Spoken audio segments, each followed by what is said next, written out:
Good evening, ladies and gentlemen, Honorable Chief Guest, Sir from Denmark, all our special guests, the eminent educationists who would be receiving the awards tonight for their outstanding contribution in the field of education, and more than 600,000 readers who take keen interest in Voices Online and the activities done by Voices Online, and thereby supporting our main cause of spreading friendship among students across the world.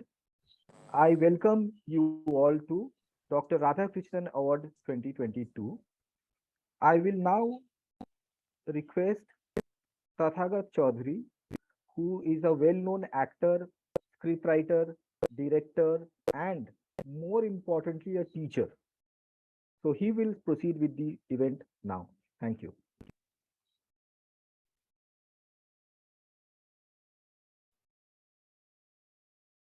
Thank you so much, Ruhail. It is indeed a pleasure, it's an honor to address this gathering.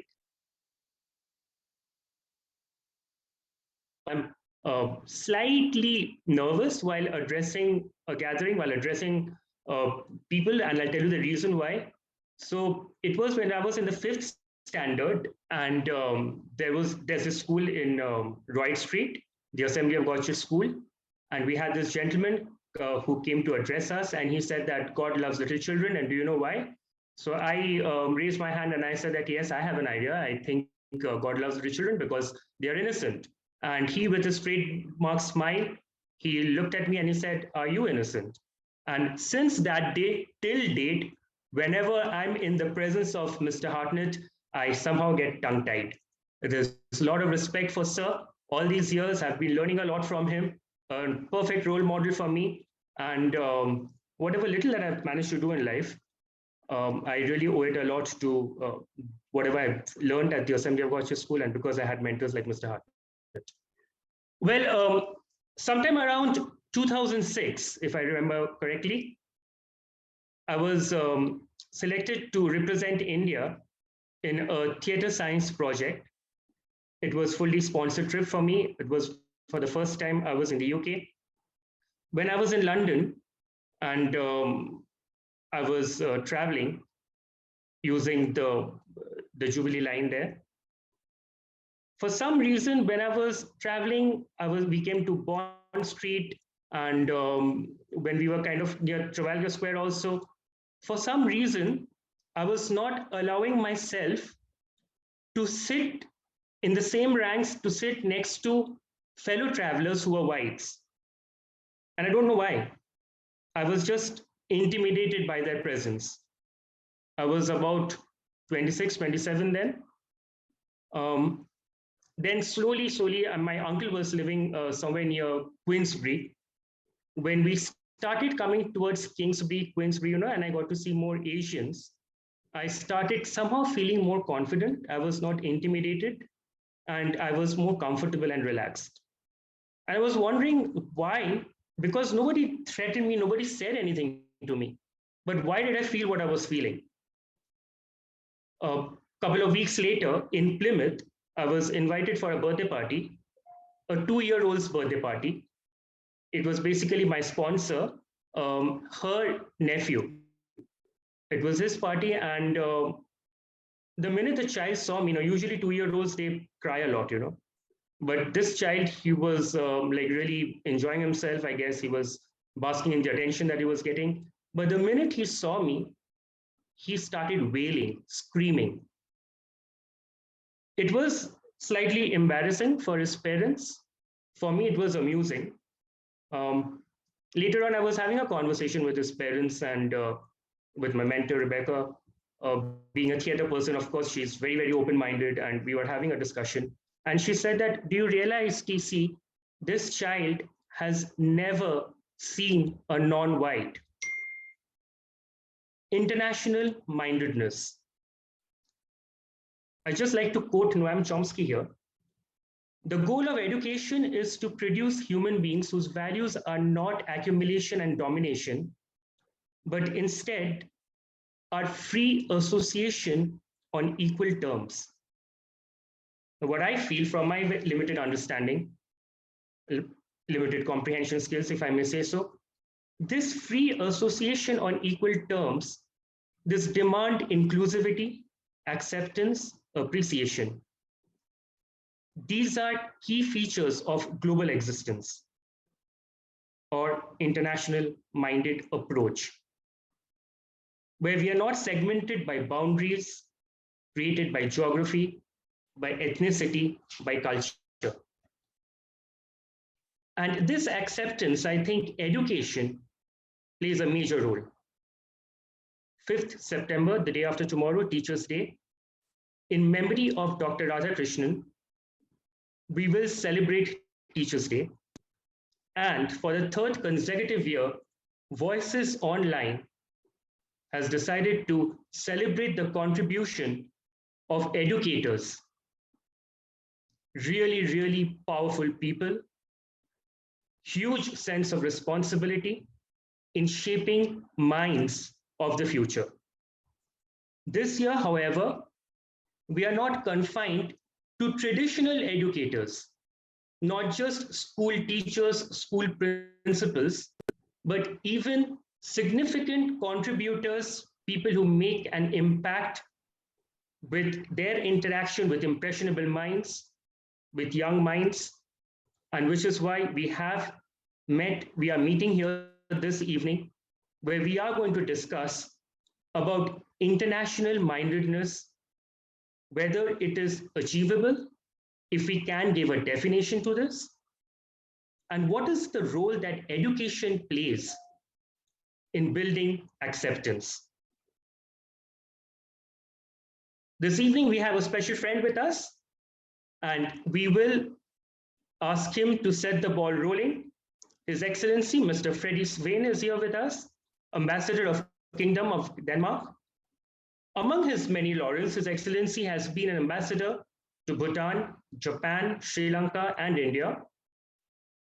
We are indeed honored to have Sir with us, and I will request Sir to share his views in a couple of minutes and tell us what he feels about international mindedness and if we can at all achieve it. Thank you, sir. Thank you very much. I think I can take the floor now. Is that right? Yes, thank you very much. Let me start by saying really from the outset, I'm really proud and feel honored to be part of this very, very important gathering here tonight. Of course, in commemoration and memory of Dr. Radhakrishnan, who is and who was a leading educator and philosopher of India, and spreading out his views and his mindfulness, if I can use that the modern word here, to the rest of the world. By coincidence, the Danish embassy in Delhi is situated at Dr. Radhakrishnan Mark. So it implies that we have to know a little bit about the second president of India. But let me start a little bit differently. I'm the happy father of 4 kids, 3 daughters and 1 son. They have been following us throughout the whole world, and they have been attending international schools across the world. And what they came out with was something that has inspired me, of course. I was born on a small farm, only went to the Danish schools and so forth, proud of that. But our kids, they went to all these international schools, and they really understood how to respect each other, how to respect different cultures, different ethnicities, and so forth. And their mindfulness, their global mindedness is really unbelievable. They have friends from all countries, from all cultures, from all kind of religions and so forth. And they have no kind of feeling that you are different or I'm different. They might have been to schools where they might have at least follow the same kind of trajectory. Oh, I'm white, I'm looking different from many others because we have mostly been living here in Asia. But they have all overcome that. And it shows the importance of education, because education is not only shaping the future, it's also shaping those who are building up the future, the youngsters. And I think it's really, really important. Denmark is a small country of 6 million people, 6 million. And I mean, that's only a drop of the Kolkata or Delhi, or not to talk about Mumbai. And our only natural resource is our brains. We only have the brains, and therefore we have always tried to connect with the outside world. And the only way of doing that is being taught how to interact with other cultures. You can have it from different educational systems, or you can also have it by really learning by doing, by walking in different cultures, by living in different cultures. And I think it's really, really important that, given the turbulences that we see across the world with fractured world systems rising and so forth, then education is really the key to shape a better and more prosperous future for all of us. Mankind is dependent on one planet, Mother Earth, and therefore we have really to take that in mind. I think your former president, Dr. Radhakrishnan, said that teachers should be the best minds in the country. And I think that talks a lot about India after having become independent in 1947, and now just have opened the 76th anniversary of your independence. And now you're really setting the global, let's say, agenda in many, many fields, digitization and so forth. So out of a vast resource, you have really developed a huge nation. And when I came to India first time, India was just a country. I'd never been here. Me and my family had never been here. After witnessing unity and diversity, it became a nation. And when I left India back in 2015 for the first time, then I said, gave an interview to Doordarshan, and I said, India is a living civilization. And living civilizations we can learn a lot from. And I will really state tonight that India is perhaps a global hub for, let's say, kind of global education. You have the oldest university in the world and so forth, and you have had so many philosophers, and given the size, of course, you will have a huge impact for the future. In Denmark, we had a very well-known, globally well-known educator called Grundtvig.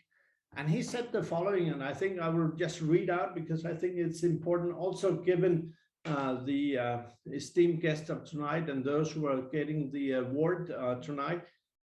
He said the following: rather than educating learned scholars, he believed, Grundtvig believed, the university should educate its students for active participation in society and popular life.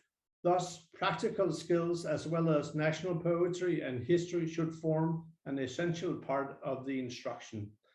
And then he added, open minds toward a broader cultural and intercultural outlook, while the university should work from a strictly universal, being human or scientific outlook.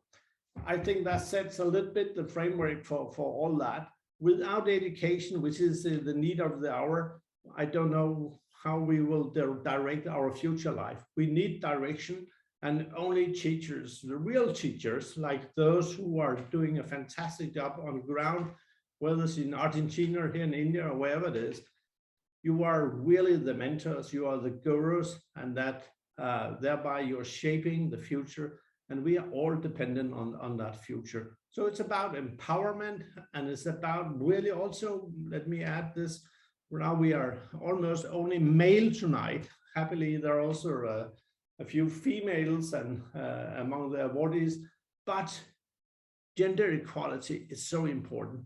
This is half of the world's population, so gender equality is so important. Only education can help us bringing that to the par where it has to be. So these words, I would like to congratulate all those who are receiving this highly esteemed award tonight. Dr. Radhakrishnan is and was a very important scholar and an educator, and he sets the direction. And every morning when I'm coming to my office at Dr. Radhakrishnan Mark, I'm getting inspired, because what I'm doing here in India is to educate based on my knowledge, my people, how to go about a huge country, a huge nation, a living civilization like India. So we owe you a lot.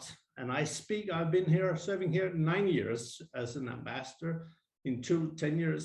So I think I know a little bit about India, knowing that, of course, Delhi is not India and India is not Delhi, but there are so many, many varieties. And the former bureaucrat mentioned very specifically that when you are taking your car and crossing through parts of India, you will see different cultures, different signs, and so forth. And that's the beauty of India.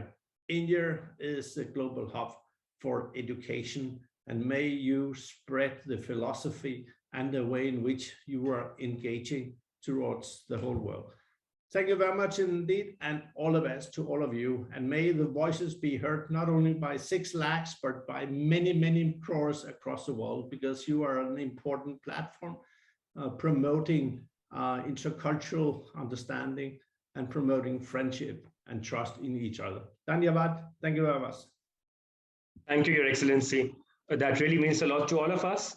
And thank you for emphasizing on the fact that gender equality is imperative. And it is something that I think, in my understanding, that we have come a long way, but of course, there are miles to travel even now.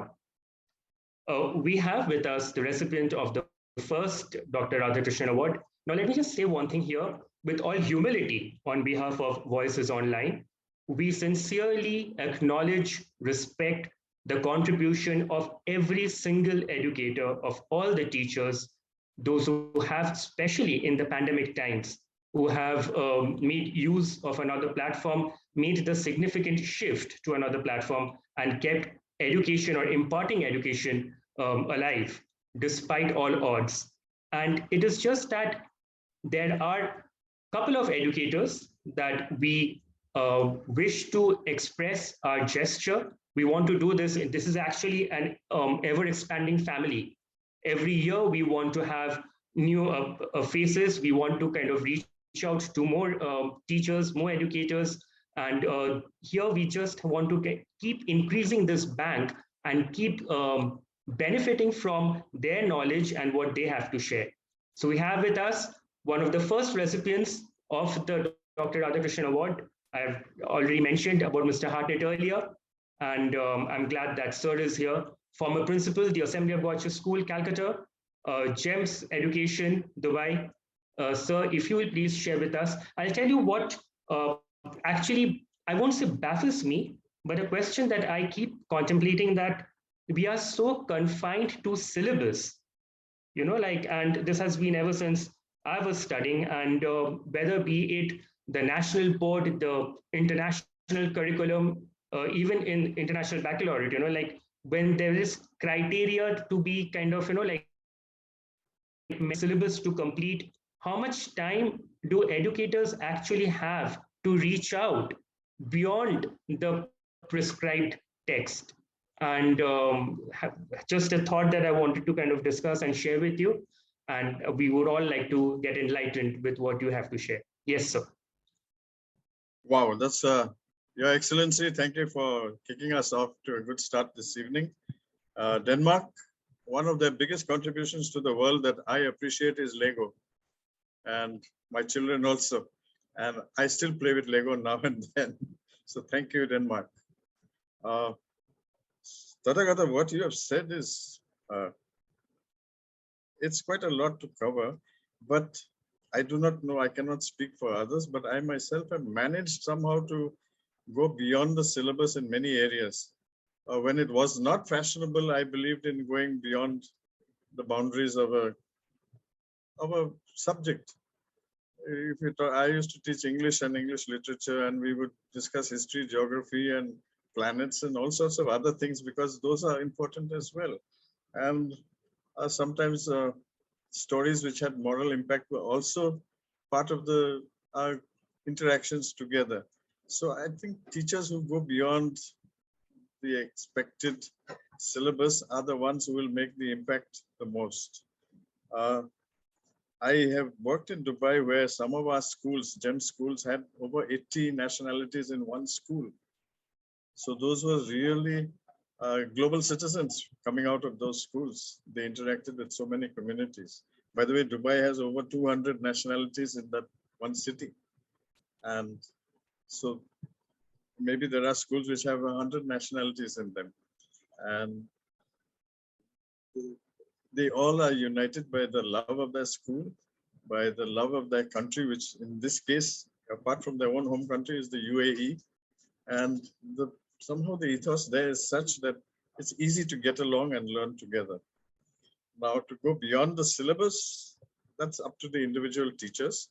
And I'm glad that nowadays so many facilities are available for teachers and for educators to go out of the syllabus. You have virtual reality, you have augmented reality where you can discuss places and geography and planets and others and have the feeling that you're in the midst of them because of this technology that is available.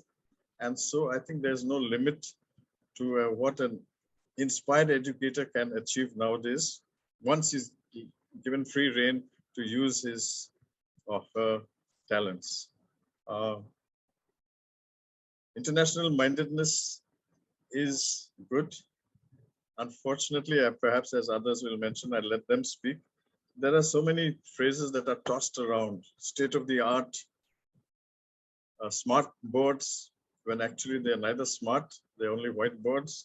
And many teachers in international schools are not trained to really manage to teach an international curriculum, but the tag is there, international curriculum.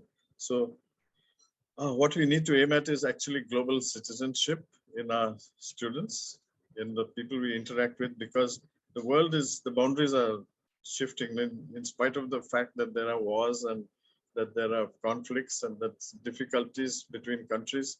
It is gradually becoming one world. And so we need to have global citizenships and citizens and produce them so that they feel comfortable with no matter where they are in the world. Tathagata, I can relate to you in opposite. When I was youngster growing up in Manipur, people used to run after me and rub my skin to see if the color would come off, if I had powder on me. Just for everyone's knowledge, as trivia, my father was a British citizen who decided to become Indian. And so we have the complexion we have, and we are Indians. My father often used to say, I wish you were black, because then people wouldn't take extra notice of you.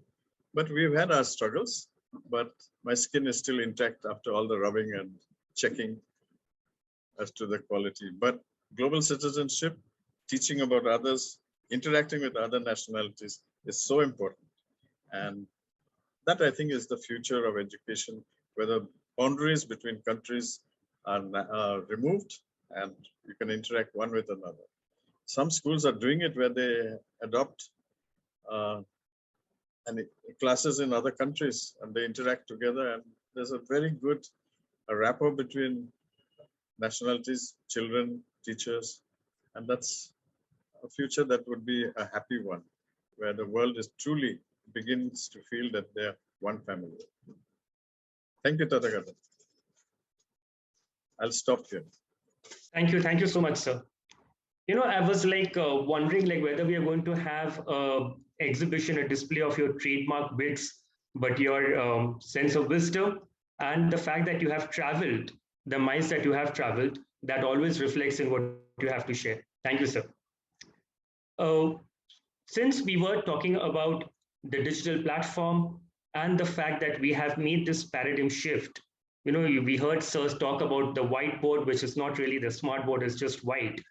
But the smartness has actually come in the manner that we wear what we wear on our wrists, what we kind of see in front of us, the manner in which we have started working. The blackboard has now become the laptop. And what happens to those who do not have the access to this equipment which provides education? I'll request the gentleman who's credited for digital revolutionary projects across the globe for various important digital transformations, Group Government Affairs Officer, Tata Sons Private Limited. We have with us Mr. Tanmay Chakraborty. Tanmay, sir, we would like to hear from you how you think that we can build that bridge between those who do not have access to digital education. Are they being deprived? Are they losing out lots?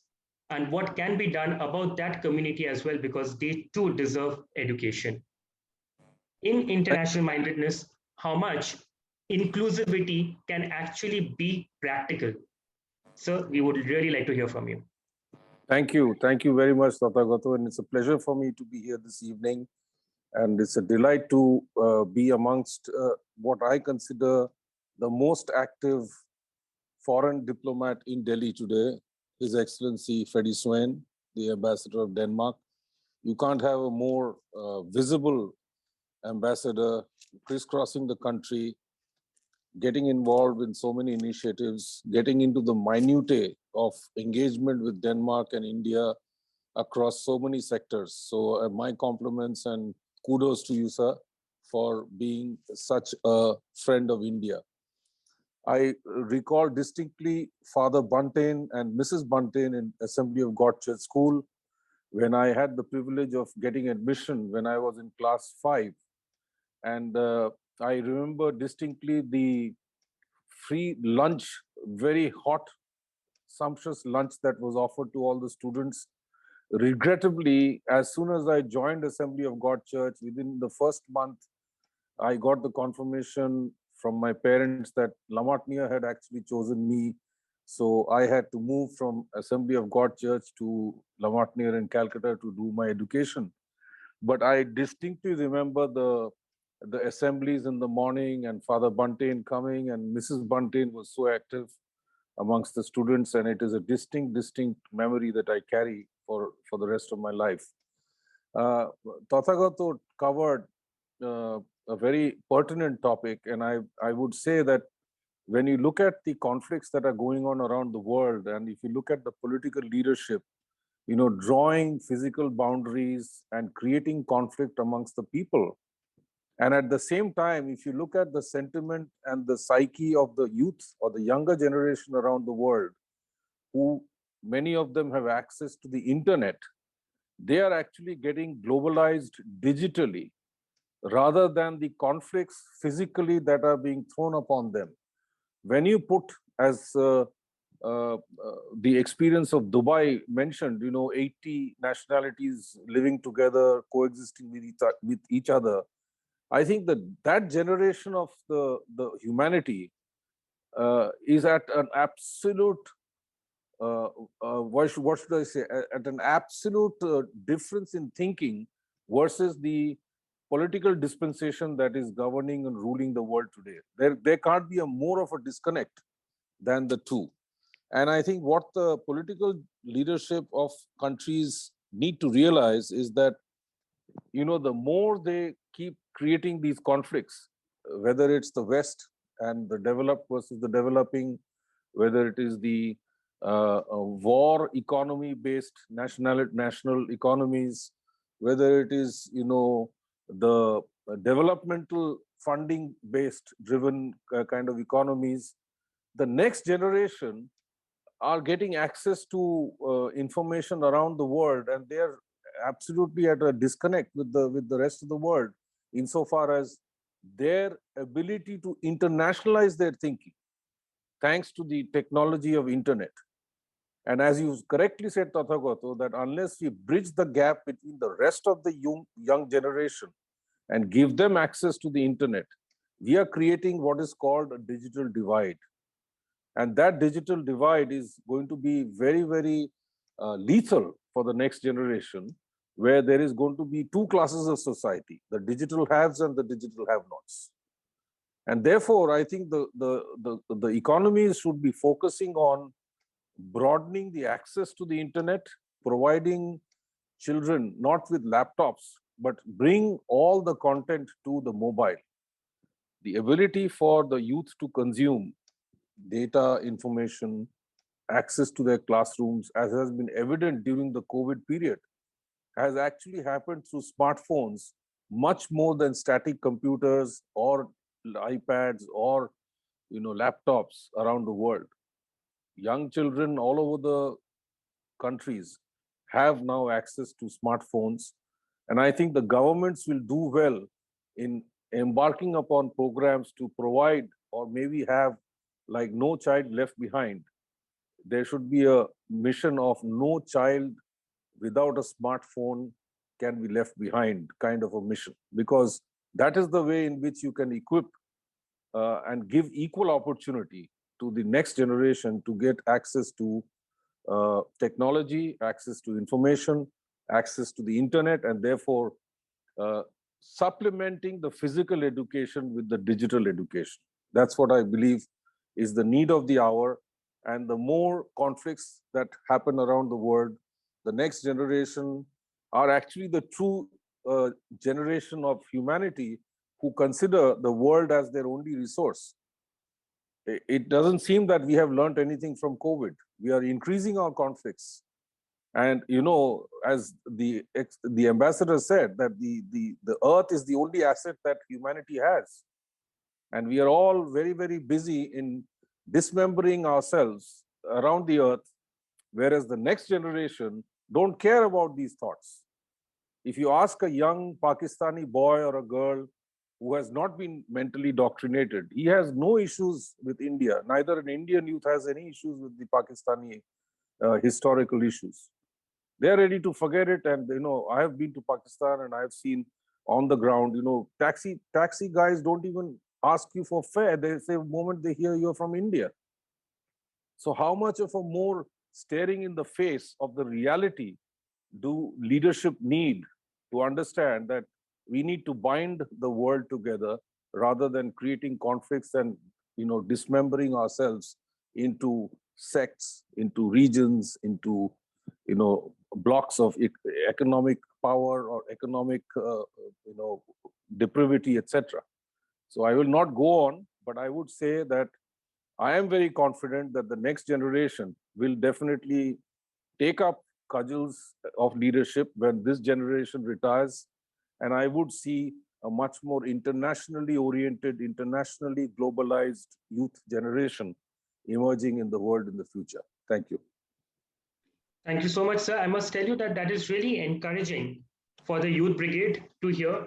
And I'm so glad that you mentioned about the role of the governments, because sometimes what happens even with the education community, no matter how convinced and focused the educating community is for young learners, also there is a lot of confinement that is imposed by the governments, and therefore sometimes it becomes difficult to implement motives.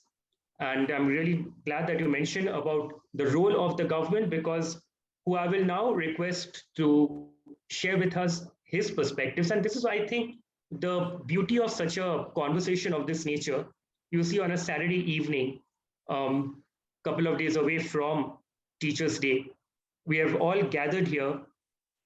This is not a debate, nor is this an Adda session, but it is to know each other's perspectives, views. Of course, we are entitled to have our views, and we will agree, we will also agree to disagree. But it is interesting to just know the views, and what do we do with the views? That is something that I'll be discussing towards the end of the discussion, and once we have heard from everyone who is here on the panel. Um, it gives me pleasure to tell us about the next speaker, because we're talking about governments and governance. We have with us IPS, IS, Senior Advocate Supreme Court, Mr. Zafar Iqbal. Sir, how flexible do you think the governments are in embracing international mindedness? Yes, sir. That's a tough question to answer. Frankly, I believe that government is best which governs the least, is the old theory. But I would like to, if you do not mind, go off the subject which you have thrust on me, because I've heard so much wonderful things just now. I missed a little bit of the ambassador's, His Excellency's point, because see, in Maharashtra, we have this Ganpati thing going on. And I had visitors bringing me prasad from the Ganpati pandals. I can't, say no to them. I mean, I'm a Muslim, but then Ganpati is Ganpati. And Maharashtra is Maharashtra, Mumbai is Mumbai. People from Mumbai will appreciate that. So I had to go out and receive them and, talk to them and sing that. So, but, one thing wonderful I learned from His Excellency was that, yes, teaching is globalized, but what was most impressive, and I did miss, is using the word lakhs and crores. Now, lakhs, as we know, is 100,000 number. Crores is 100,000, and we all get confused in millions and crores and lakhs. And here is a wonderful Danish person. Denmark is famous for so many things. As rightly for my Lego bricks, we all play with Lego bricks today. Now, this is the beauty of Indian education. That here is an ambassador who's talking of numbers in Indian ways. Thank you, sir, Your Excellency. I learned a lot from that today. Then Mr. Hartnett spoke about English literature. Now that's been my subject. I'm not a teacher of that. I have taught, but I'm still a student of that. He spoke about going beyond the syllabus. Now I made that mistake in 1966 when I think a lot of you were very young. Now I had stood first in the school in that senior Cambridge thing. Everybody was surprised except my teacher, but he knew I had it in me. And talking about teachers, Tadakat, I'm not very bad at quoting people and things, but there is a shloka which is attributed to Kabir. The Guru and the Gobind are standing together. Whose feet should he touch? The Gobinds or the Gurus? Then he says, no, I'd like to touch the Guru's feet because he has taught me what is Gobind. Gobind is God, of course. So, teachers are like, now my teachers are very good in school. And I was shocked to know, when I got a first division. Nobody expected it. When I went to college, I did my BSc and I failed in the first year and I failed in the second year also. I don't mind admitting that to you. The reason I failed was exactly what Mr. Hartnett was talking about. In my first year, I knew the entire 3-year syllabus of the BSc. I'd studied that. Now, education, as you know, in our country is degree oriented, not knowledge oriented. So I, who knew everything, didn't know what the paper will be. And I was shocked when I failed in chemistry and I failed in the other subject. And I passed. But in 5 years, I did my 3-year BSc. I topped the university in geology. But because of some accident of so many things, I shifted to English literature. I topped the university there also, but I'm still a student and I'm trying to teach a lot of people how to be good students. So, we never stop learning. I've taught the computers myself. I learned to do the Zoom thing myself. It's not so difficult, but you need to know it. And there are a lot of people who don't know it. So technology today is bringing us together. And one small difference is I might have with my very great friend Tanmay that you have every child should have a smartphone. Now, I was staying with my in-laws, my sister-in-law, her husband, her daughter, and her son. Now, her daughter is a doctor, her son is an engineer. After dinner, all of them sit down with their mobile phones and their smartphone. They don't talk to each other at all. So that is the danger we've got to learn to avoid. But also, having said that, I must tell you, this technology is really going to do a lot of work. Now, when I was a collector, what all we could do, now today, the youth is demanding action from their officers. And they also know that they can record what the officer is doing. Now, this technology will definitely give you good governance. And I'm sure governments are trying to teach the younger generation of administrators of today's government is different what we were as collectors in the 1960s and the 1980s and the 2010s. So I'm sure today's technology, which Tanmay is a leader of trying to implement it in government, will bring about a very positive change of awareness and of what should be done, and also accountability in our officers. So I look forward to all that. And then I must thank you, all my teachers.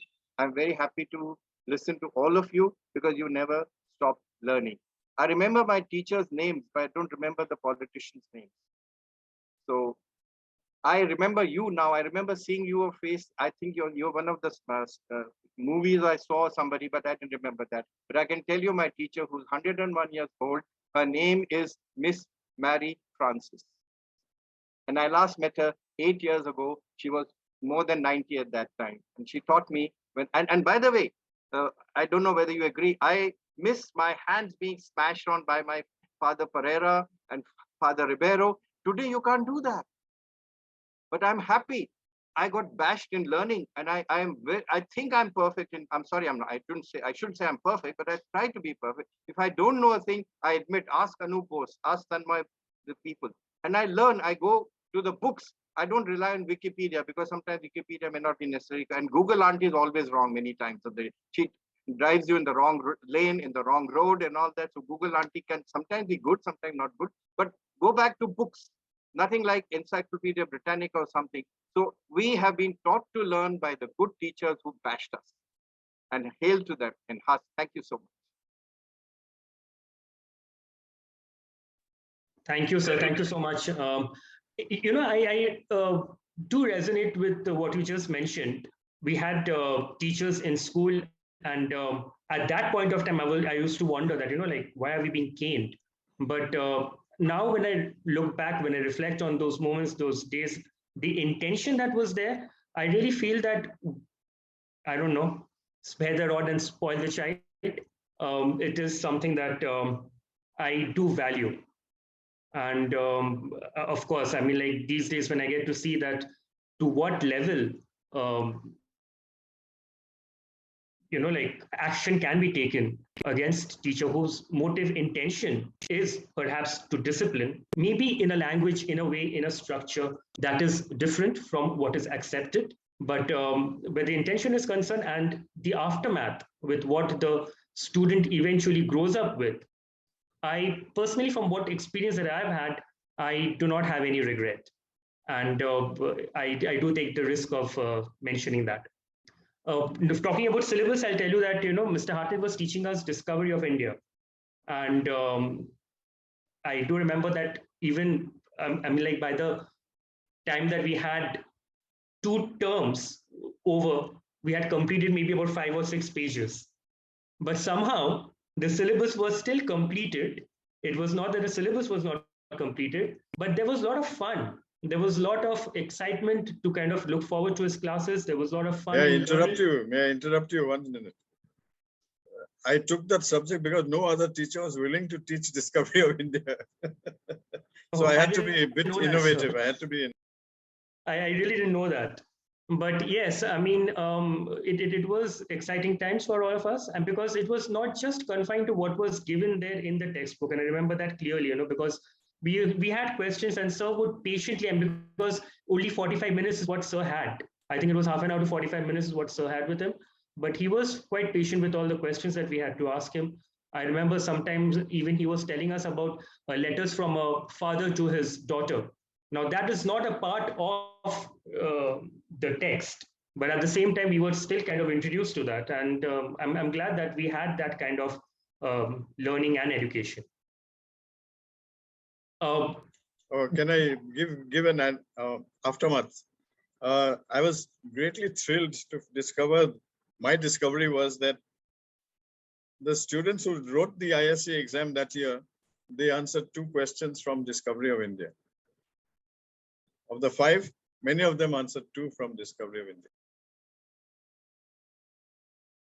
Yes, I vouch for that, sir. Next esteemed speaker that we have with us, I will not address him just as a senior advocate, Supreme Court, High Court, Delhi and Calcutta, but rather I'd just like to mention yet another anecdote here.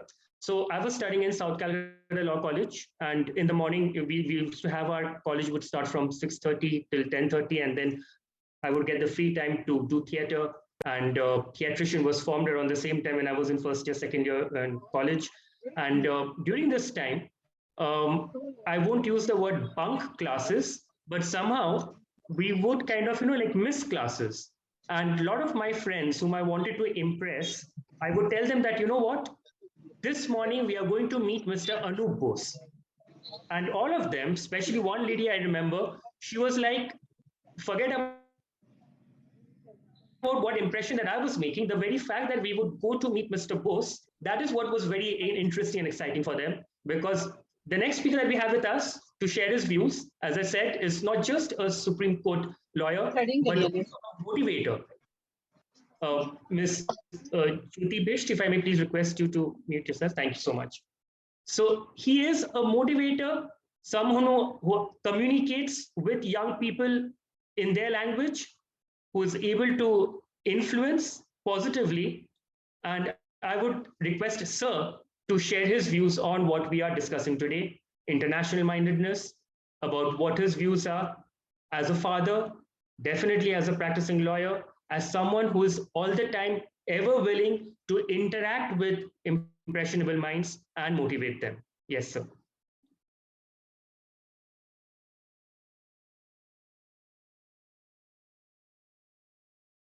Advocate Bose, you need to unmute yourself.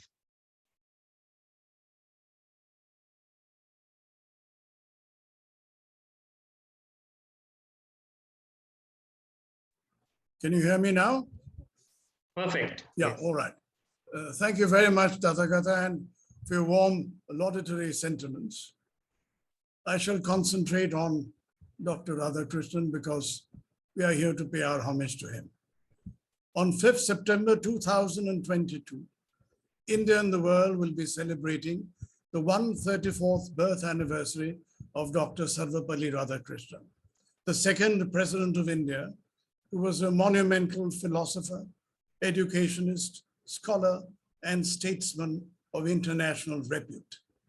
Teeing off, I am highly emboldened to narrate an amusing incident that took place when Radhakrishnan commenced his maiden visit to the United States on 3rd June 1963. When he alighted from his aircraft, the weather was stormy with heavy rains in Washington. President John F. Kennedy, greeting his Indian counterpart with a warm handshake and a smile, expressed disappointment at the rain that had dampened the warm reception he had arranged for him. Radhakrishnan smiled and remarked courteously, "We cannot always control events, but we can always control our attitude to events." There is an old English saying, "Mighty oaks from little acorns grow." Radhakrishnan was born on 5th September 1888 into a very humble Telugu-speaking Neogi Brahmin family in the Murugan temple town of Tiruthanni. A born genius, Radhakrishnan took to Swami Vivekananda's philosophy like a duck takes to water from a very early age. He studied at the Tiruthanni Primary School and then moved on to study at the Hermannsburg Evangelical Lutheran Mission School in Tirupati. He joined Voorhees College in Fellow for his high school education and joined Madras Christian College in 1904. In 1908, he obtained his master's degree in philosophy from the same college. Whilst in college, Radhakrishnan was induced to make a systematic study of Indian traditional thought and philosophy by the disparaging remarks of one of his British teachers about Hindu philosophy and culture. He immediately undertook an in-depth study of the Bhagavad Gita and the Vedanta and gained such an incredible grasp of these classics that he offered to present a dissertation on the subject, the ethics of the Vedanta and its metaphysical presuppositions, as a part of the MA degree examination of the Madras University. This was published in 1908 and at once established his fame as a notable philosophical writer of immeasurable ability.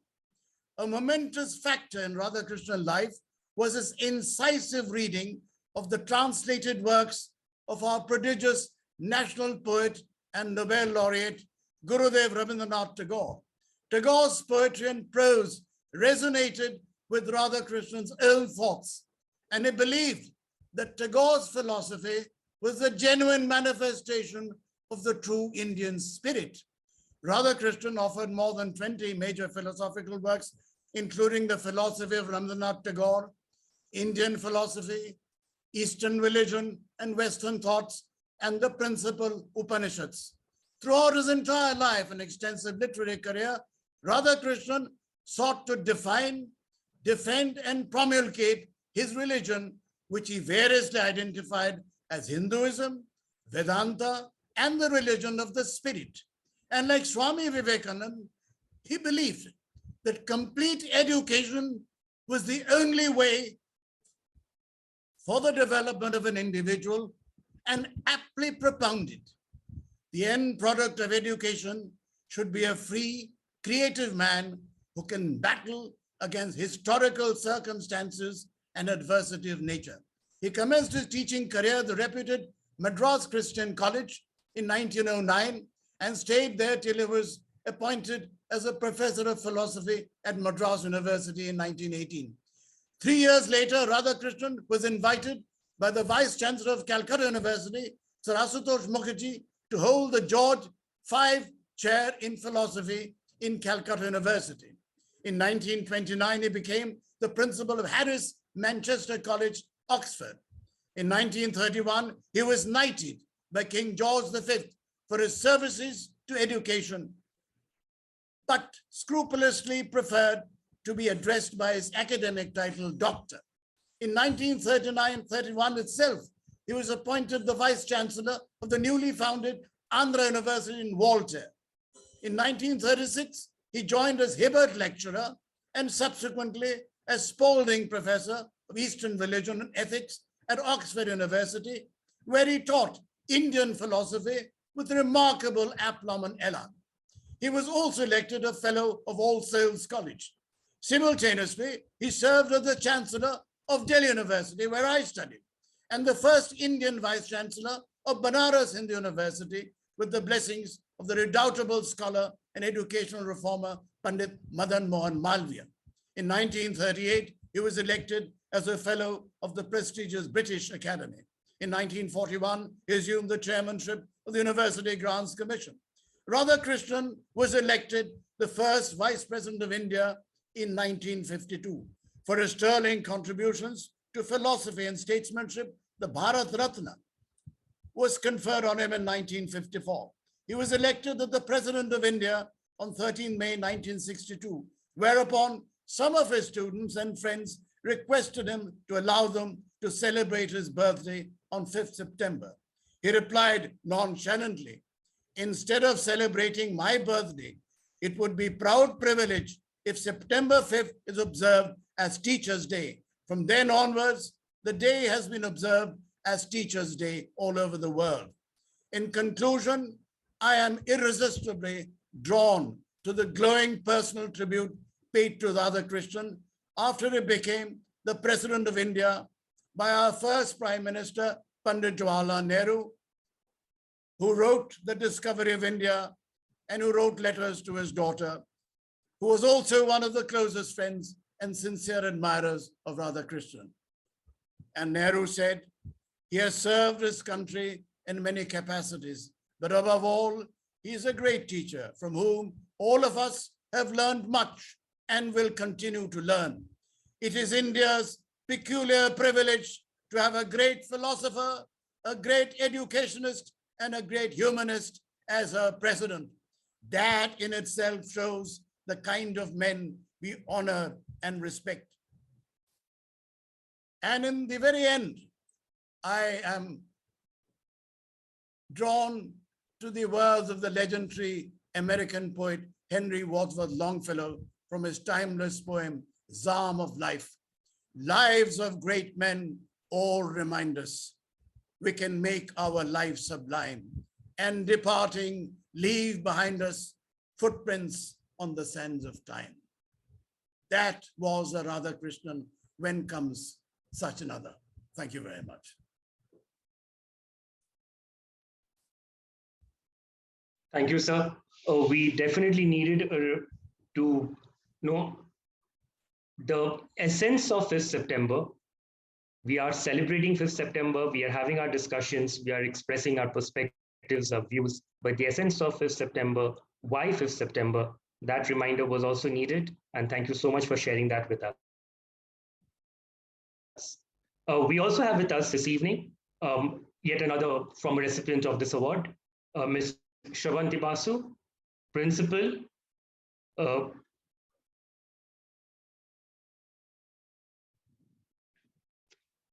I'm so sorry, ma'am. If you'll just mention the name of the school in Yeah, Hyderabad. I will. Good sorry. evening. Am I audible? Am I audible? Yes, ma'am. Yes. Yes, ma'am. Good evening, Mr. Tathagato and His Excellency Ambassador of Denmark and all other dignitaries present here this evening. I am Shravanti Basu and I'm the principal of Johnson Grammar School, Mallapur, Hyderabad. Johnson Grammar School, Mallapur, Hyderabad. Yes, ma'am. I'm so Yes. sorry. Along with receding hairline, memory is also receding. It's absolutely okay because And you have to please pardon me. I don't. Why I, in fact, told Mr. Ruhail this evening that please do include Mallapur, Hyderabad, Yes. because there are a number of Johnson Grammar Schools in Hyderabad. Johnson Grammar School has a lot of branches in Hyderabad. They've got CBSE, they've got IGCSE, they've got IB curriculum, they've got State Board, they've got ICSE and ISC. And Mr. Ruhail did kind of inform me, but Yes. somehow, you know, like I have this bad habit of not depending on a script. No, So that's you have to absolutely please pardon fine. me. Yeah, Accept my apologies, please. No Thank you. problem, no problem, Ma'am, no problem. What I find interesting is 5th September comes and then, you know, like students get excited. They want to do something in celebration and kind of they want to wish their teachers, and they are full of lot of respect and gifts are there and kind of, you know, like a lot of bonding happens between the teacher and students in a different manner. Even teachers let their hair down on Teachers' Day and Children's Day. And what happens from the following day? And, you know, like this bonding that gets created on these two special days, how much of that you think can stay on and develop a certain kind of bond which can be beyond the classroom equation? And together, how much of inclusivity can be gained, can be worked on between friends working towards a certain direction, because students will reflect the teaching that the student gets from the teachers. So inclusivity, all embracing, acceptance, it comes from the teacher. So how much of classroom discrimination do you think we get to feel? And how do you think that that discrimination can be checked is something that I'm very curious to know from you. Okay, see, Teachers' Day, we all look forward to this day, all of us. The teaching fraternity, we all look forward to this Teachers' Day, 5th September.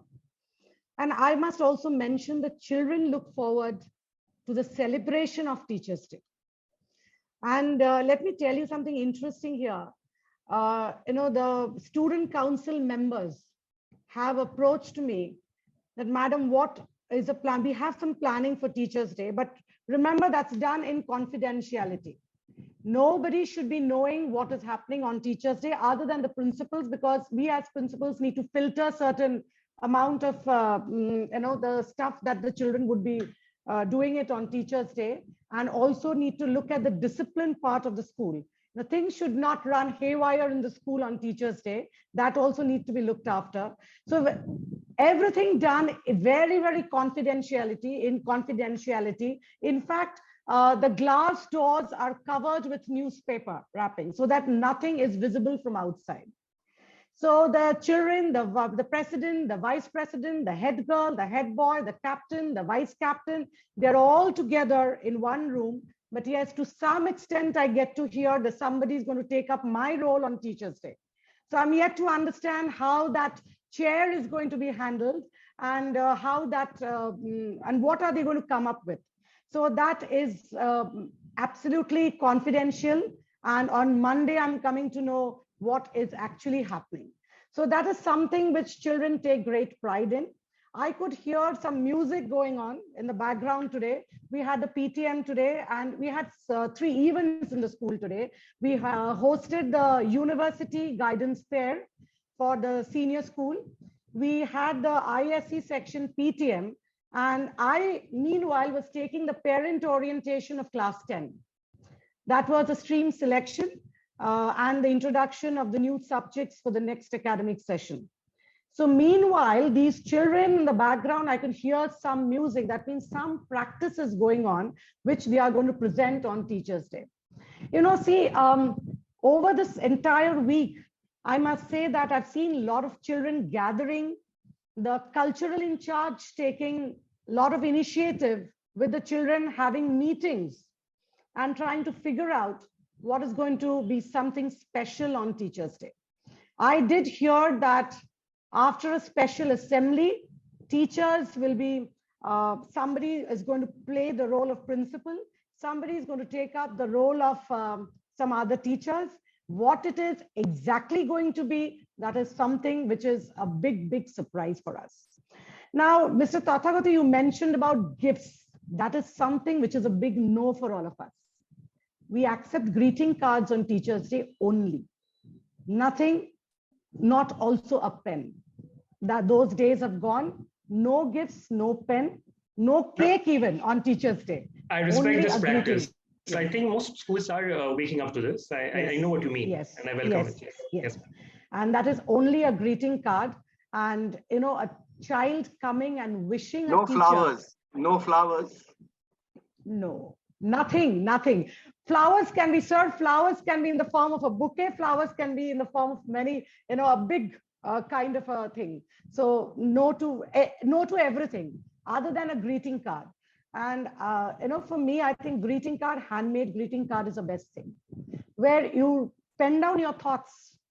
It's not a purchased one where it is printed, but you take a plain card, you write something, and you put in your words, and then that is absolutely, which is an emotional bonding that happens with the teacher and the child. I must tell you something. As I mentioned that today we had the ISC PTM. After the PTM, one parent came to me with a child, class 11 child, saying that the child is very disturbed. Something in the class is bothering the child. And as a result, his academics has gone down.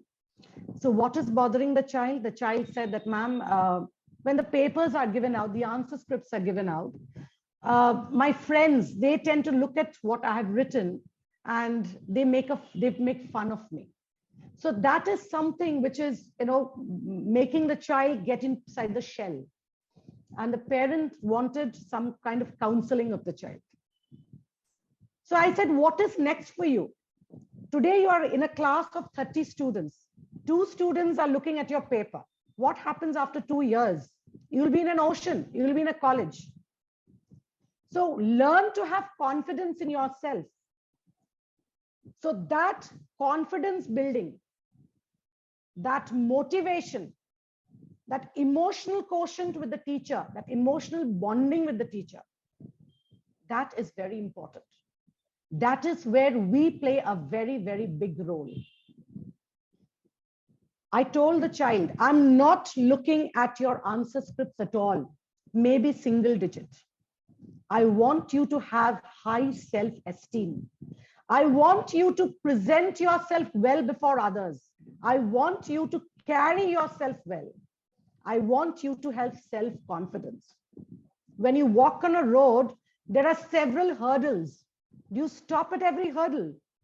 Take it as a challenge. Today, the teacher is going to intervene. Today, the principal is going to intervene. Today, the parents are going to guide you. What happens after 2 years? Who's going to take care of yourself? You have to do that. You yourself need to guide yourself to that particular goal. You need to be focused. You need not get biased what 10 people are telling around you, but rather what you feel is correct for yourself, you need to abide by that. The child, I think after that session, parents were very happy. In fact, I saw tears in the father's eyes. So I was like a little taken aback. And I said, yes, my door is always open. You don't need the counselor. You come and talk to me. Any problem, open your heart, speak out. And remember, this is 4 walls. The matter stops here. It is not going to go out of the principal's office. But I want you to say that, ma'am, I'm confident. Nothing can stop me after this. This is wherein lies a teacher's role. We should not confine ourselves to the textbook. We should not confine ourselves to the completion of syllabus. We understand we are very time bound. But what if the child is not able to absorb in the class? Is that important? When I was taking, in fact, I'm just, going a little beyond what is your question, Mr. Tathagato. When I was taking the parent orientation today, I, in fact, I went ahead, I was a little carried out with my points during the parent orientation. I was talking about a few points which I found a little different because I moved from Kolkata, I relocated from Kolkata and I joined this Hyderabad school. Last year when I was in this, this discussion, I was from Kolkata representing Gems Academy International School. Now, so this is my relocated to Hyderabad. So I told the parents, when we look at a child's development, we look at a holistic development of a child, overall development. We look at open-mindedness. We look at collaborative learning. When I say that the child has not performed well, in what terms am I talking is a performance of the child? Is it only bookish knowledge? Is it only that the child has not been able to quote the definition from the book? Is it only confined to question and answers? Is it only confined to the marks that is on the mark sheet? Are we looking into the only a very, very healthy mark sheet? I don't believe in that. Yes, to some extent, mark sheet is important, but it is not the only important thing. What we look at is integrity in the child. Am I, as a teacher, being able to inculcate values in the child? Am I, as a teacher, being able to imbibe the ethics? Is there self-esteem in the child? Is there respect in the child? Is the child being able to reach out to others when peer help is needed? We look, as teachers, we must look into overall development of the child. Then there comes the role of the teacher. There comes the role of the school. It is not mere curriculum. We ourselves are too much confined within the four walls of the curriculum. We look at the prescribed syllabus of the council. We say that, okay, we are time bound. We need to finish that. But what about the emotional development of the child? What about the social development of the child? 2 years during the pandemic, the children have missed that. They were sitting at home. They were into digital transaction. And so many parents have come to me today, madam, children are confined to cell phones today. We do not exactly know what they are doing. Are they really attending online classes? When that online mode was, we had torrential rainfall in Hyderabad for a couple of days. And then again from offline mode, we had to switch over to online mode, a few days in between. So parents were saying, this digital mode, we understand, yes, that's a need of the hour. But are the children really interacting on digital mode? Are the children really listening to what the teachers are saying? Most of the times the cameras are off, the videos are off. We don't know what is happening in the background. The parents are out in the office. Children are left unsupervised. So therein lies the importance of transaction. It's not only the mere curriculum. It's beyond classroom. It's beyond the, I must say, it's beyond the textbook that we must take the children. But many teachers would say, 45 minutes is my time. How do I finish the syllabus in that 45 minutes? Then as an educator, I would say, please incorporate values. Please incorporate global citizenship. Please correlate your lesson to real life education. How does your lesson correlate to real life experiences? Please correlate your lesson. Bring the child from known to unknown in the classroom. Therein lies effective teaching and effective teaching learning process. So I stop here, Mr. Tathagata. I think I've taken a long time, and there are other speakers on the panels. I'm getting carried away, when I'm talking about all these things. But let me tell you, ma'am, that listening to you, I was just reminded of my school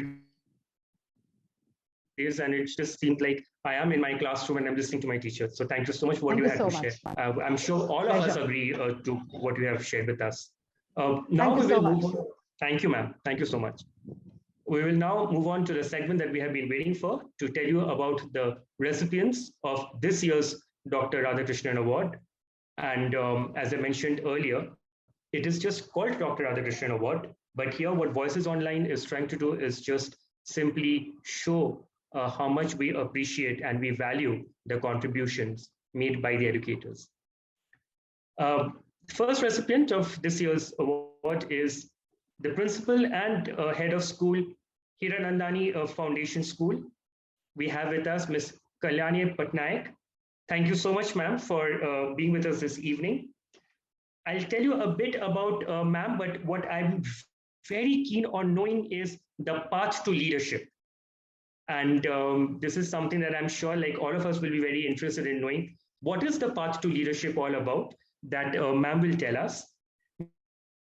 Ma'am has been the recipient of Best Principal and yes, ma'am.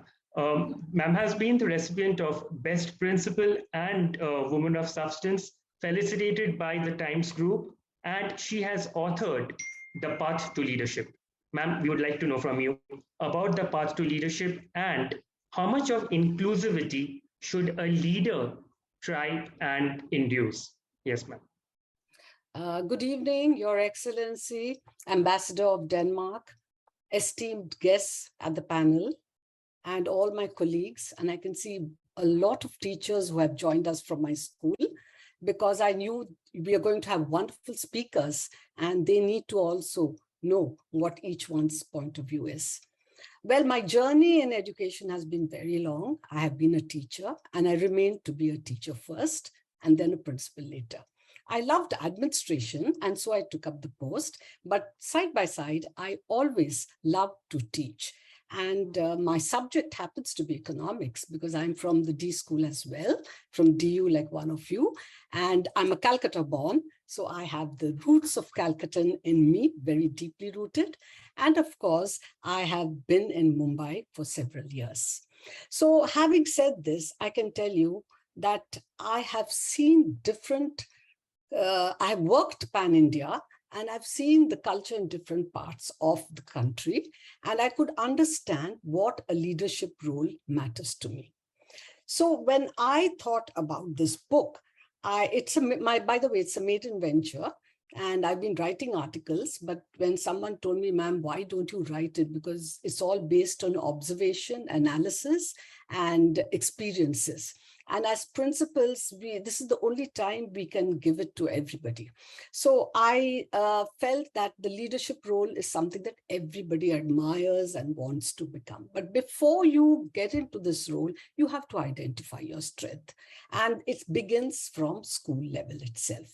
And this is basically for the students and the youth and the aspiring youngsters in corporate sectors, to understand that you can't just climb the ladder of leadership. Every rung has to be climbed. I was a teacher also, and I think we started off, I belong to some of you, they would have been my generation of the last of the senior Cambridge, the 74 batch. I belong to the 74 batch of ISC. I think after that ISC came in. And then I remember the book has the complete I in it, because it talks about identifying your strength. It's not that I, me, and myself, but it has ingenuity, intelligence, innovativeness, inventiveness. So all of this put together makes a leader, but there are certain strengths that each one of us have that makes us a leader. And now today we are talking about international mindedness, and I'm going to add that also, that unless we have a global outlook, unless we have that international mindedness, which, let me tell you, is not new to us. If you go deep into our philosophy, we have always been exchanging views with our neighboring countries. We have always welcomed everybody into our country. What happens in between is all stories and history, which I don't want to delve into it. But as a philosophy, Indians and all the neighboring countries, we have been one big global world. And education itself can only bring forth this unity in diversity. We already have it in our country. And I must share with you, you talked about inclusivity. Yes, inclusivity is a must. And we do through various activities and program, we see to it the lesser privileged schools are always a part of all our functions.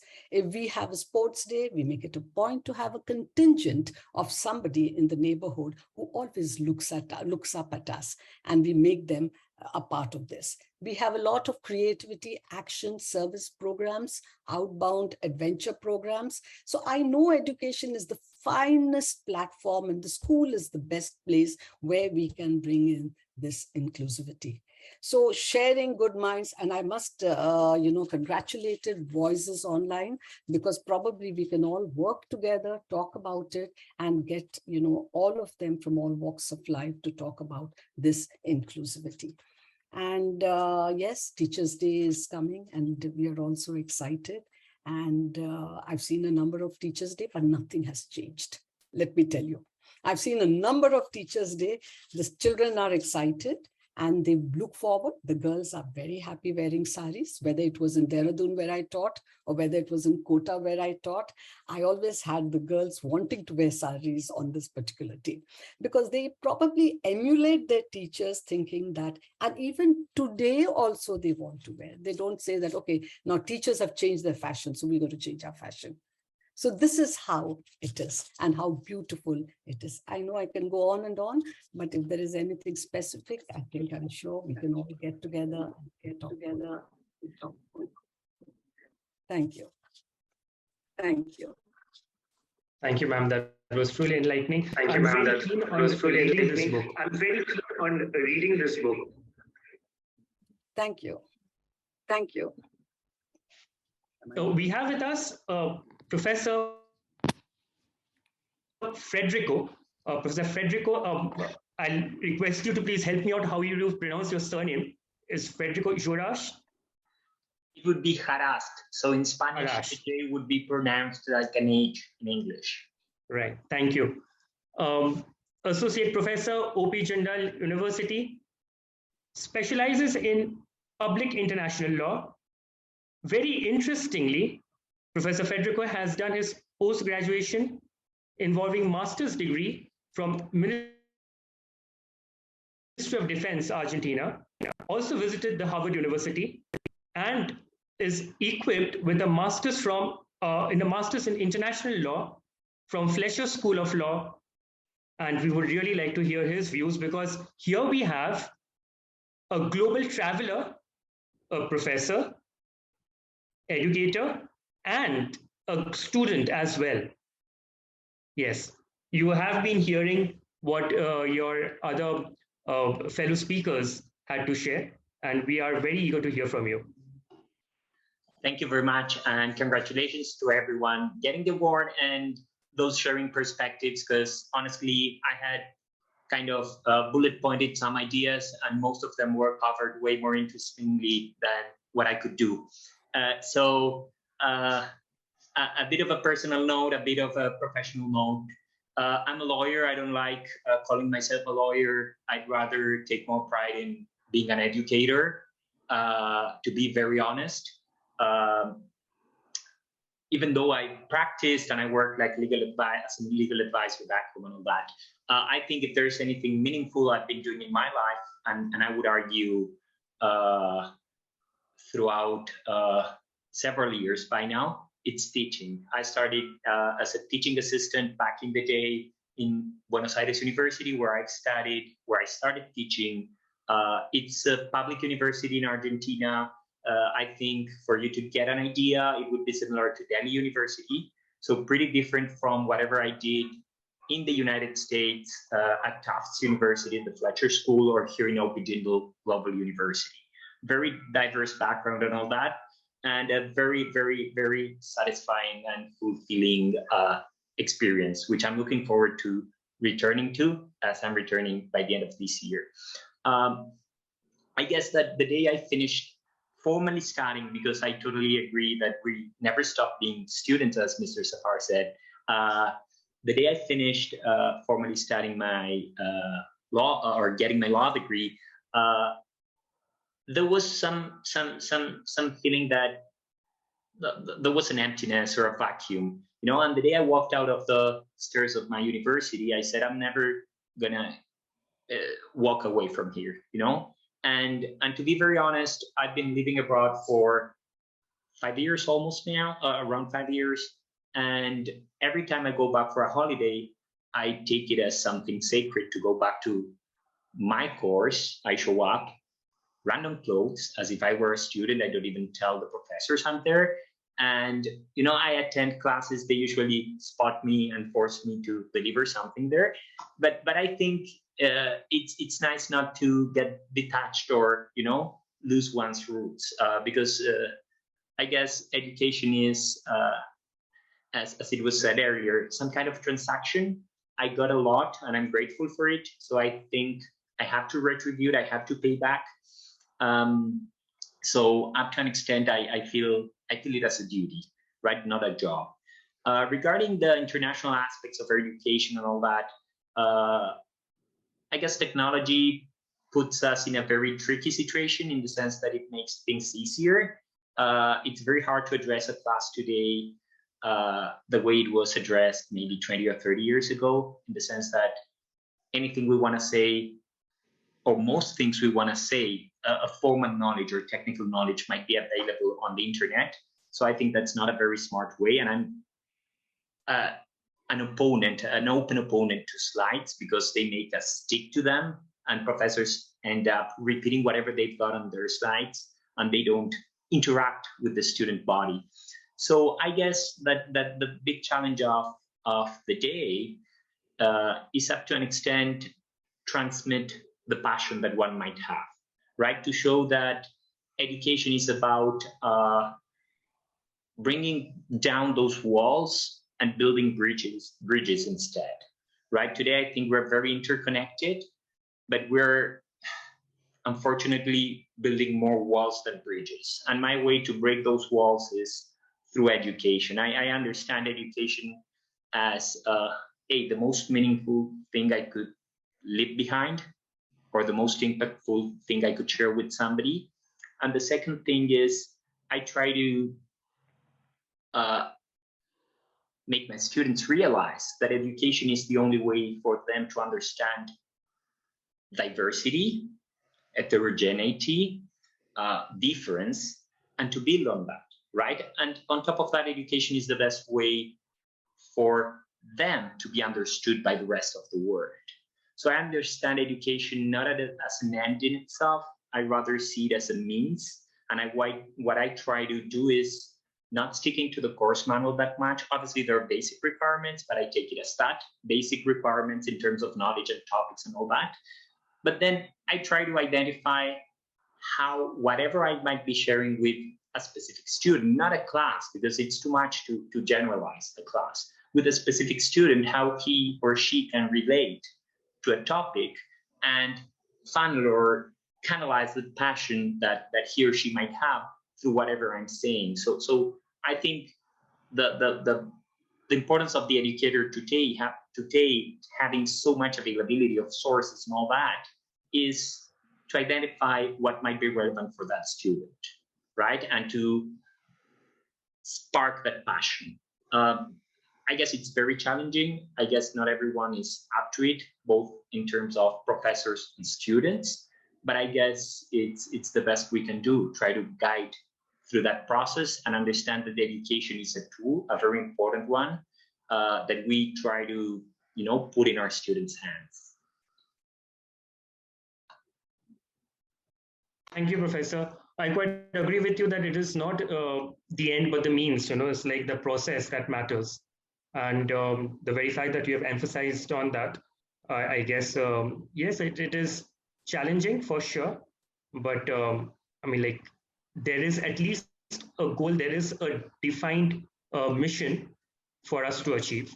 And maybe together as a learning community, perhaps we can someday achieve that. Thank you.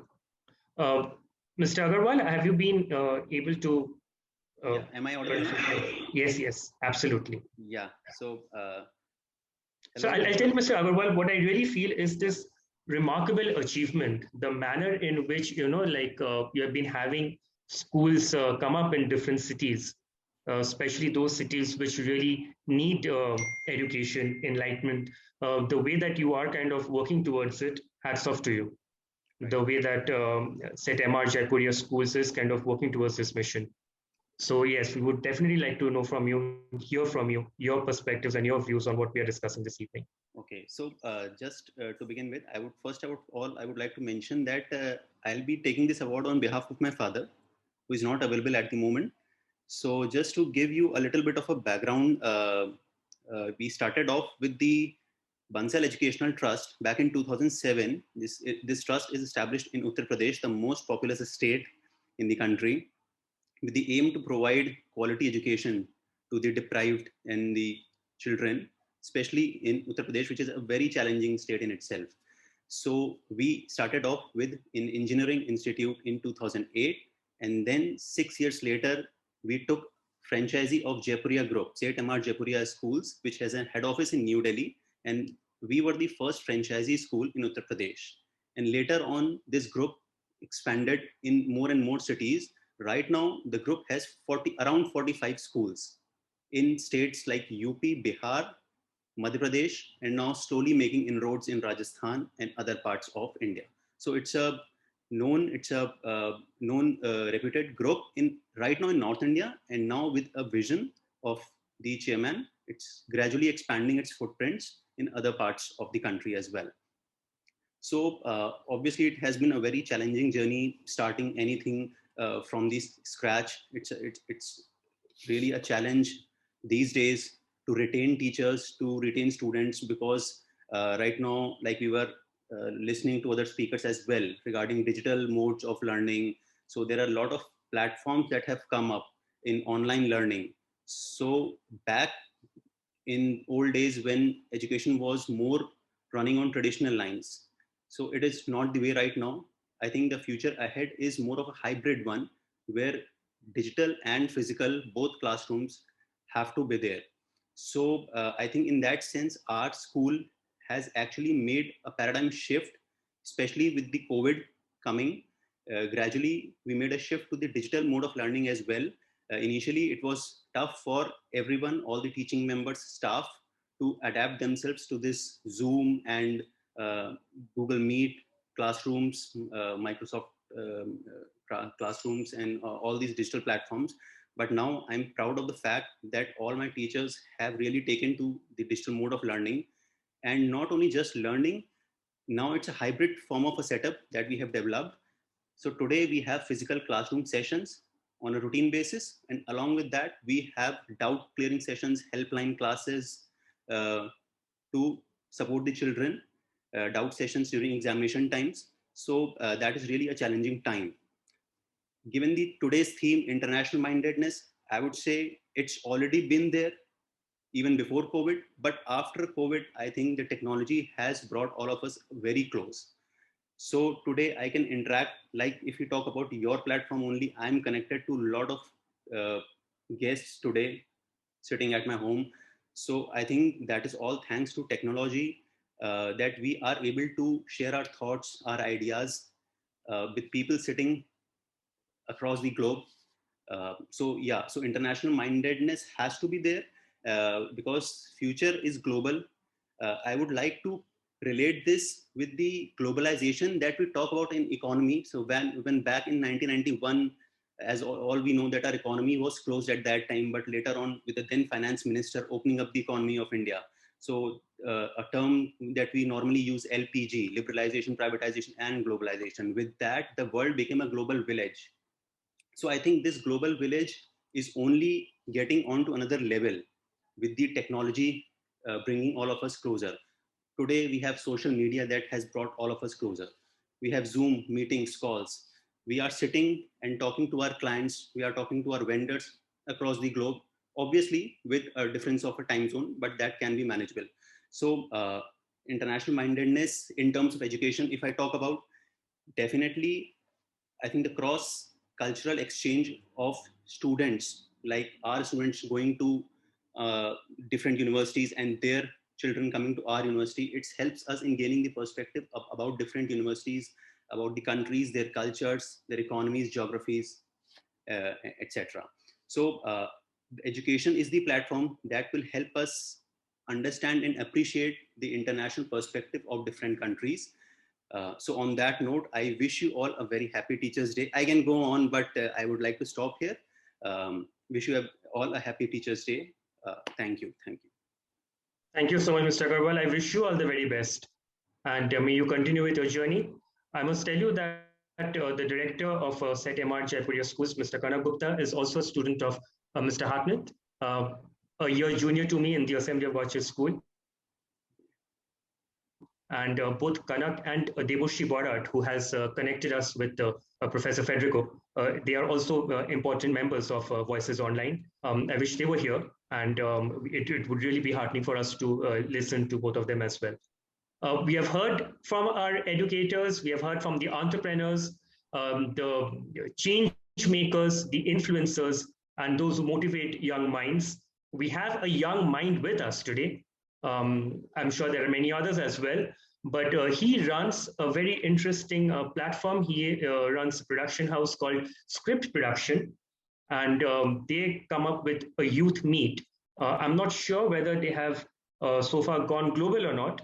Most of these youth meets, they happen in Calcutta. And Shinjan, I'm sure this has been quite an experience for you to listen to whatever we got to hear this evening. I must also thank everyone for their patience. We started at 7 p.m. It's 8:41 right now. I won't tell you the kind of messages that I'm getting from Adrija, but the fact is that, as I mentioned earlier, the whole purpose was not to have a debate, definitely not to have an art session, but to respect perspectives, getting an opportunity, because such Saturday evenings will not happen very often. The very fact that Voices Online has created this platform for us to share our views, and we got to see that, we got to experience this, right? There was a cross-section, different journeys that are reflected in the perspectives shared. And I personally, I'll be a little selfish about this, I did benefit a lot. And thank you so much for your patience, everybody. Shinjan, we would really like to hear from you about any takeaway that you have, and just basically about how you, as a young person who is able to reach out to so many running script production. And thank you so much for your contribution and help in kind of, with this event as well. So yes, we just like to know from you your takeaway and definitely your views on international mindedness. Over to you, Shinjan. Thank you, TC. A very good evening to everybody present here. I am not at part to speak at a platform like this, because all of you are like well experienced and nothing less than my teachers, even if you have not taught me. But there are a few things that I would like to start with and quickly end, because I know that we are running a little late.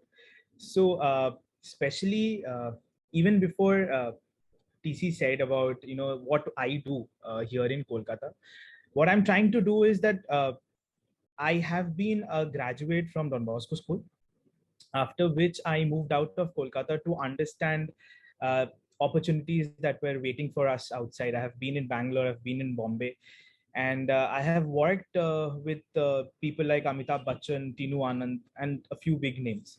Now, the thing here is that what I take from them and what I am trying to do here is that, there is always a thing where whatever you do is not enough, right? There is always more and more to it. For a student from Calcutta, I am like, for sure, ma'am, I mean, Ma'am Basu and Ma'am Patnaik will be able to relate with this much more, because you are actually handling school students. Now, what I kind of felt when I moved out of Calcutta, coming from a school like Don Bosco, is that I really do not know what the entire country, holds in terms of competition. I am very I might think that I am perfect. I might think that I am best. I might think that I am the rank holder or the so-called winner in cultural events in my school or in my city, but there is a bigger competition that is waiting outside for me. And it's very disheartening for people who have built this confidence inside themselves, that when they go out, when they move out of their comfort zone, be it in their college, be it in their school, be it, you know, on an international platform for that matter, it becomes very difficult for them to accept that fact that, you know, this is happening. And my intention here in Calcutta, what I have started is to change this, is to bring competition here in Calcutta, national level, international level. And I before even taking away anything, what I can ask from all of you who are present here is, if there is any opportunity that you think you can give me, I would be more than happy to help students, because I am a recent graduate and I really know what is it like to be there, and how you know, like this the so-called sweet world is not that sweet, a little more harsh. So I really want to give it away to students. I really want to tell them that, look, this is not how you do it, this is how you do it, blending trends with traditions. So this is what that I am asking from all of you. If you can provide me with an opportunity like this, I would be very happy to be associated with schools, with institutions across India and the globe for that matter.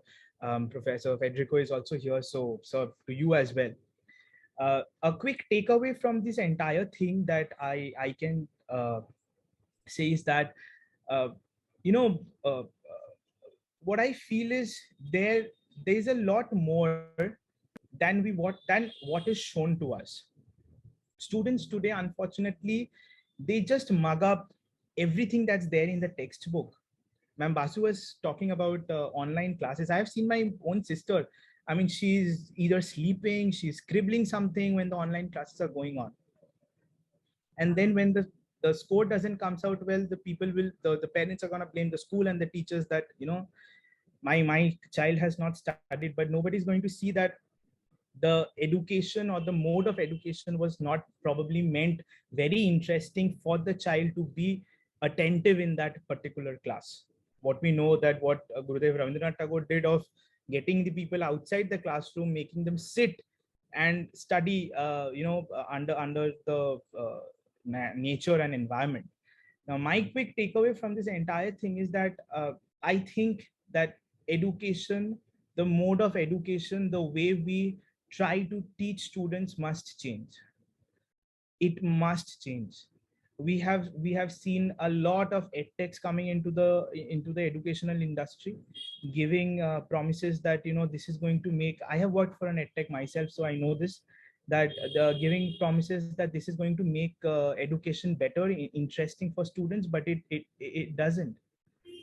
It doesn't, because one need to understand that those are kids. They will not be hooked up to one particular content for a longer period of time, and one needs to change some way or the other. This needs to change. So what I take away from this entire thing is that thank you to everybody who is actually trying or giving an effort to change this entire system. It's I mean, I know that it's a huge system and it cannot be changed very easily, but at least somebody is giving efforts, and it's good to see that, and I really want to contribute to it.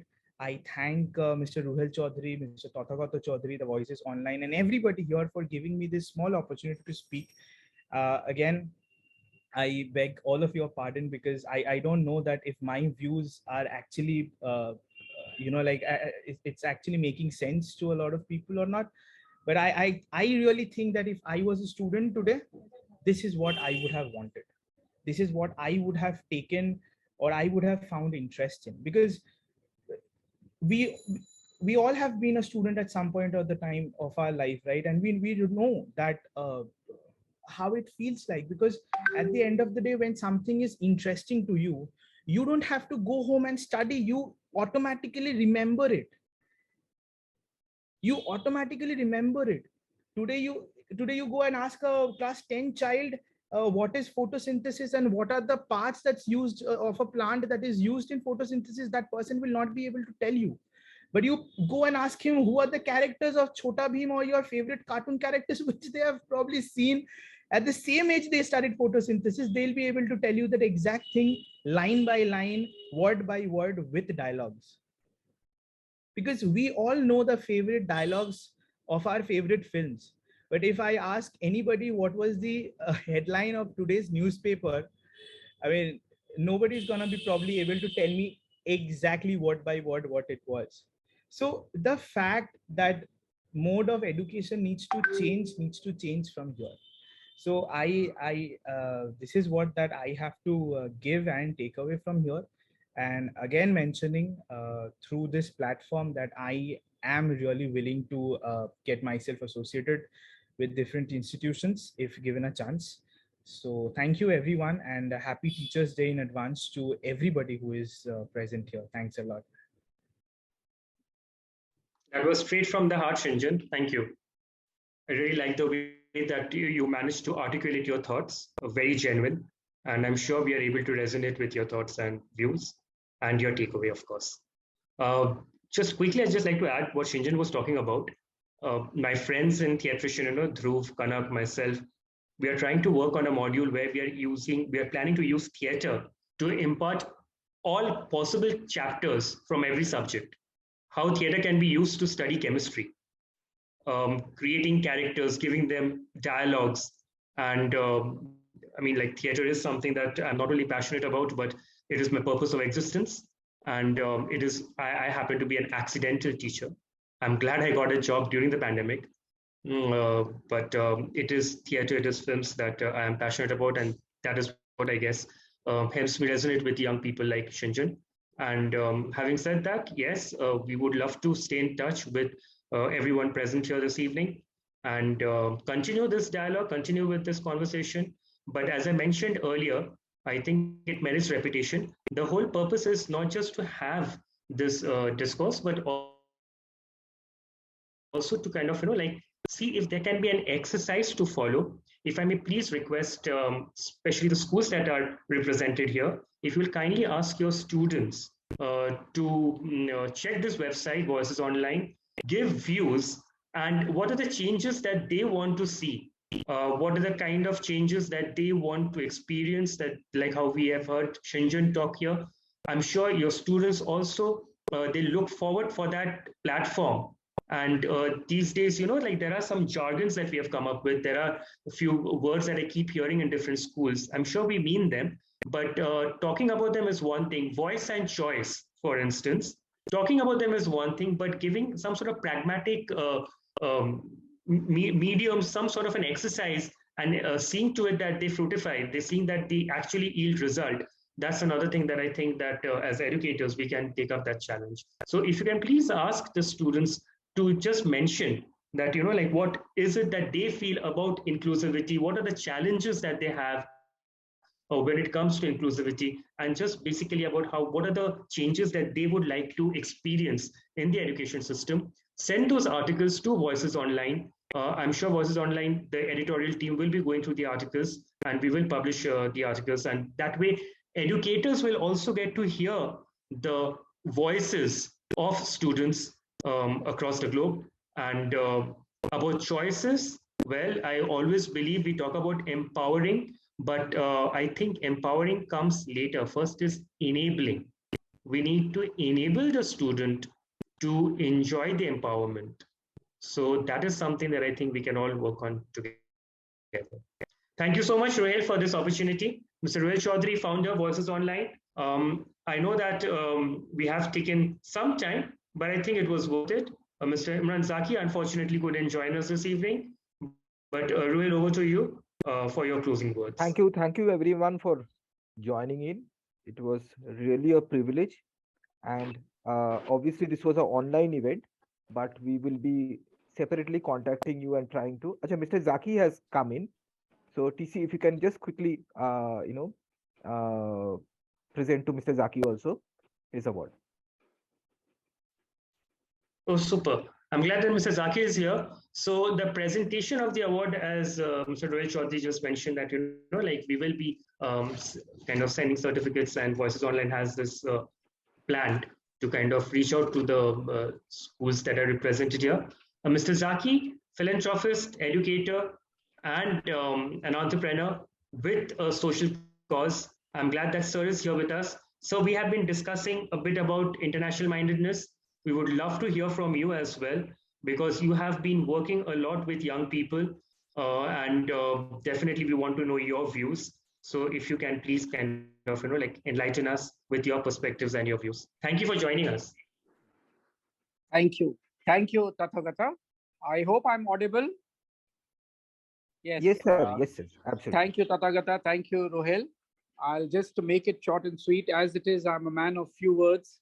All I can say that I run a school, and this school is something different, something out of the box, where we experiment with the children in the sense that we give education to them, 50% academics and 50% curriculum. When I say 50% academics, is 100% involvement when it comes to the full commitment overall, whether it is written, whether it is spoken, and the very important and most important focus what we give is on the language of English, because it is very, very important that the language of English has to be introduced at the elementary level.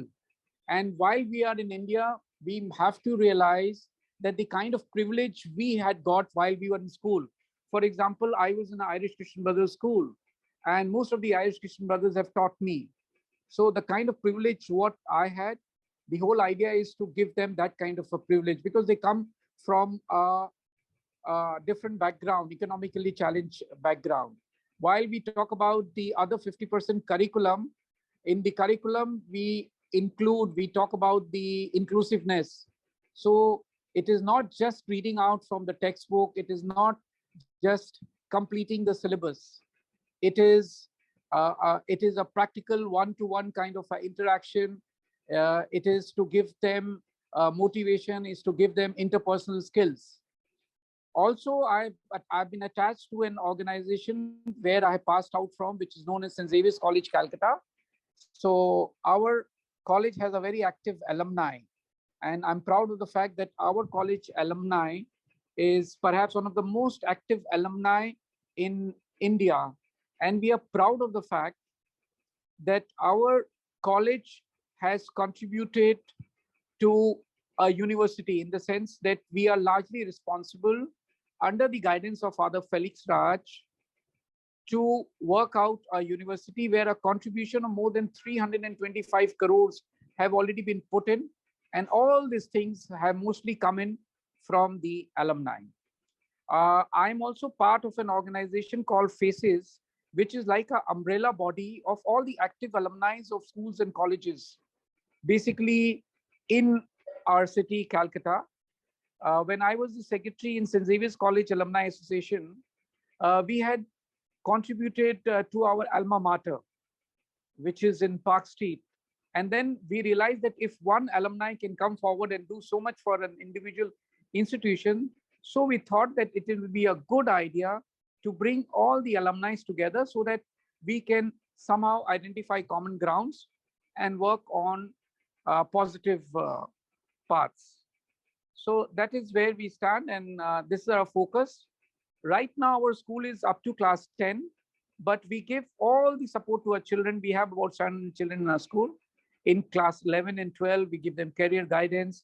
We support them even in the graduation level. We give them guidance, and we try and ensure that it is not just our responsibility to get them only the certificates when they become graduates, but also to help them in getting jobs, so that the education is properly fulfilled, because most of them, or almost all of them, they are all first generation learners.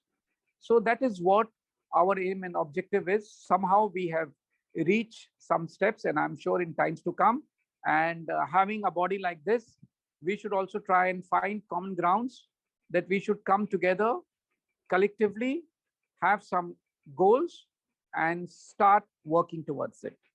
I think this is all I wanted to say in this message. So thank you very much, and happy Teachers' Day to all of you in advance. Thank you so much, Mr. Zaki. Yes, I have witnessed some of your works, and I wish you all the very best as you continue doing what you really like doing passionately. Ruhail, is there anything that you would like to add to this? Nee, that's all. Thank you everyone for joining in. I think we are going little late also. So uh, we really appreciate everyone joining in and staying back till late on a Saturday night. And we will be definitely getting back with the awards physically to schools very soon. I just want to say a last word. I think it has been Yes. very well crafted and very well, that we could all share our views. And I think this Voices Online is going to benefit all of us a lot. And if there's anything that you want from our school, I would share some of your numbers also. I'm just writing to Ruhail about it. And thank you for bestowing this honor on me. And I'm indeed very happy. My trustees have also sent their message that they have congratulated all of you. Ma'am, just one thing from our side, we would Mhm. also like to get a review of your book, maybe by a student, and we want to put it in our website because Sure, it's what I already understand, there. yes, Yeah. Yes, sir. Yes, Ruhail. yes, we would really love to share a review of your book also with our readers. Thank you so much. You'll get it immediately after school reopens on Monday. Thank And I wish you all a very happy Teachers' Day, because at the end of it all, we are all teachers and we are all learners. It's a cradle to grave process. Thank you. Happy Teachers' Day. Thank you, ma'am. Happy Teachers' Day to everyone.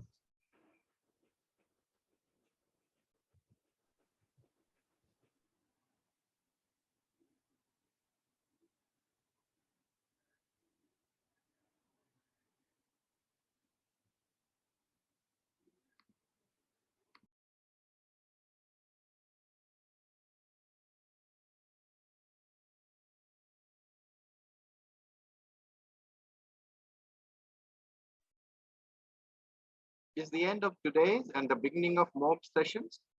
What? I don't know. I can't hear anybody. I think everybody's gone. Bye. All the best, everybody. Thank Take you. care. God bless you. Thank and you. Thank you. Happy Teachers' Day when it comes. Yeah, the end of today's session, but the beginning of many more, I'm sure. Yes, I think. And thank you very much. I learned a lot from every speaker, and I regard you as my teachers. Thank you, including the youngest one. Thank you. Bye-bye. Good night.